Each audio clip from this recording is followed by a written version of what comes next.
महाराष्ट्र नवनिर्माण सेना आयोजित शिवजयंती उत्सव 2022 या कार्यक्रमाचे आयोजन महिला जिल्हा अध्यक्ष कामिनी दोंदे यांच्याकडून करण्यात आले होते। छत्रपती शिवाजी महाराज जयंती निमित्त महाराजांच्या पुतळ्याला पुष्पहार घालून कार्यक्रमाची सुरुवात करण्यात आली। शिवजयंतीचे औचित्य साधून समाजातील विविध स्तरातील महिलांचा गुणगौरव सोहळा आयोजित करण्यात आला होता। त्या कार्यक्रमाला विविध क्षेत्रातील मान्यवर तसेच असंख्य महिला मोठ्या प्रमाणात उपस्थित होत्या। आलेल्या सर्व महिलांना कामिनी दोंदे यांच्यामार्फत एक सन्मान चिन्ह देऊन सत्कार करण्यात आला। यावेळेस उपस्थित महिलांसाठी खास जुब्बा डान्सचे आयोजन करण्यात आले होते। कार्यक्रमाचे प्रमुख पाहुणे माझ्या नवऱ्याची बायको मराठी अभिनेत्री Sandesha Patil, beauty association president Lalita Patole, Kamini Donde, advocate Bhagyashree Ojha यासह अन्य मान्यवर उपस्थित होते। संदीप लामखडेसह प्रतीक्षा वसावे, स्टार लोकशक्ती न्यूज, नाशिक।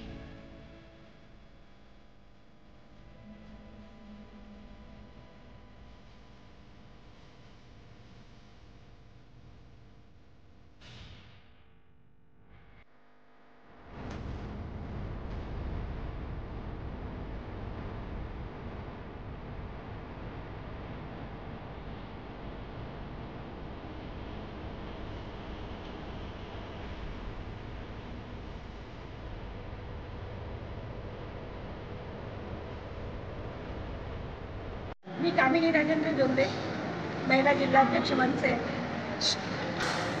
मला महिला दिनाच्या निमित्ताने महिलांचा गौरव करायचा होता, त्यांचा सन्मान करायचा होता, परंतु वेळेअभावी काही कारणास्तव तो कार्यक्रम मला घेता आला नाही।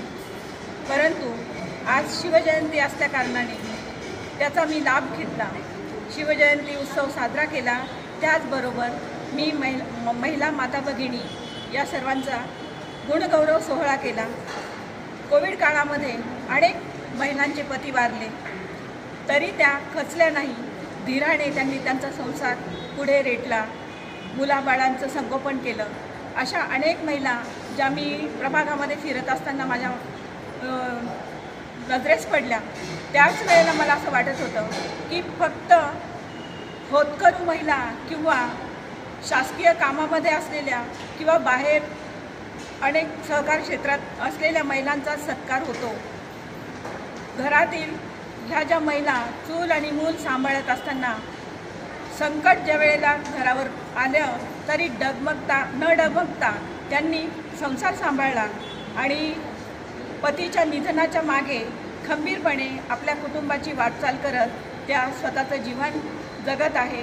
अशा अनेक महिला माझ्या दृष्टीत पडल्या आणि मी प्रभागामध्ये फिरत असताना अनेक अशा महिला आहेत की ज्या कुरडई, पापड, लोणचे, शेवया किंवा फॉल पिको, शिलाई मशीन अशा बऱ्याच माध्यमातून कामं करताना राबताना दिसतात। तेव्हा कुठेतरी माझ्या मनाला असं वाटत होतं की ह्या सर्व गृहिणींचं कुठेतरी यांचा सन्मान व्हावा, यांना व्यासपीठ मिळावं अशी माझी मनापासूनची इच्छा होती। आणि आज शिवजयंतीचा उत्सव याचं औचित्य साधून मी अनेक महिलांचा सत्कार केला आणि हे सगळं ज्या वेळेला करत असताना महिलांचा उत्स्फूर्त सहभाग बघत असताना माझ्या मनाला अतिशय आनंद झाला। नेहमीच महिलांसाठी मी असे अनेक उपक्रम सादर करेन।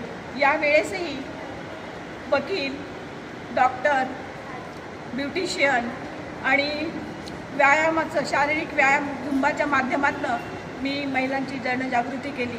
यापुढेही मी असेच कार्यक्रम केले। धन्यवाद। जय महाराष्ट्र, जय हिंद।